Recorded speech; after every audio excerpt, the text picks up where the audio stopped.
tying into Yeah. what you just mentioned, interest rates can typically be higher on a land contract. What is the maximum? And we'll just keep it to the state of Michigan. Sure. We're not going to talk about nationwide because it's probably variable. But Yeah. here in the state of Michigan, what's the maximum allowable interest rate that could be charged for a land contract? 11%. 11%. So, Okay. yeah, so we were talking about negotiating terms, right, between buyer and seller. That's the maximum rate. You could negotiate any rate you want. You could have a 3%, a 5%, an 8%. Usually when people have a difficult time finding financing with a bank, they're not going to get a bank rate. So if you're selling a home on land contract, you know, you don't have to be so sensitive to the rate. And usually a buyer is not sensitive either. They just want a good home. Nice home to be in, and they're willing to pay a little bit higher rate. But the maximum is 11%. And I just want to share with you as well, it's the interest rate that motivates sellers to sell on land contract because it's a good investment vehicle, especially in this environment where you can only get what? Half of one. I don't even know what they're paying in the savings, or like the yield on a CD is like a half of 1% or a quarter percent.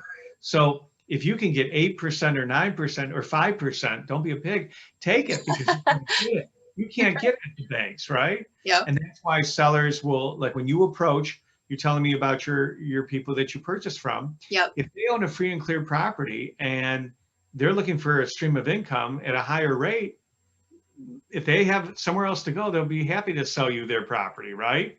On land contract. Yep. So it's a win-win for everybody. A lot of retirees use land contracts as a means to fund their retirement. Yes, and that was my scenario. Is a landlord retired and moved to Florida, Michigan landlord, and he was just sick of trying to manage his properties from Florida. So I got a hold of him and he sold to me, and we actually negotiated for 6%. And I remember telling my dad that, and my dad going, well, "Woo, that's high," and I'm like, well, they still cash flow, so it works for him. 6% got him excited, and 6% also got me excited, because to me it's like, what do I care what percentage he's charging me? That's irrelevant. The only figure I cared about was, you know, what was cash out of pocket and then what was cash flow coming back in. So sometimes you have to kind of just, you know, shift your mindset. I'm not living in these homes. This isn't my personal mortgage interest rate.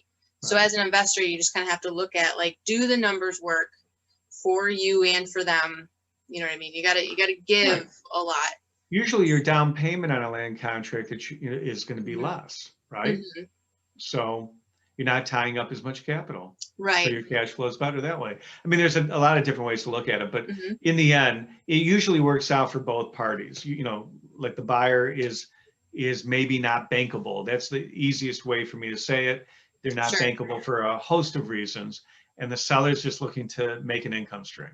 Sure. Marriage. So the next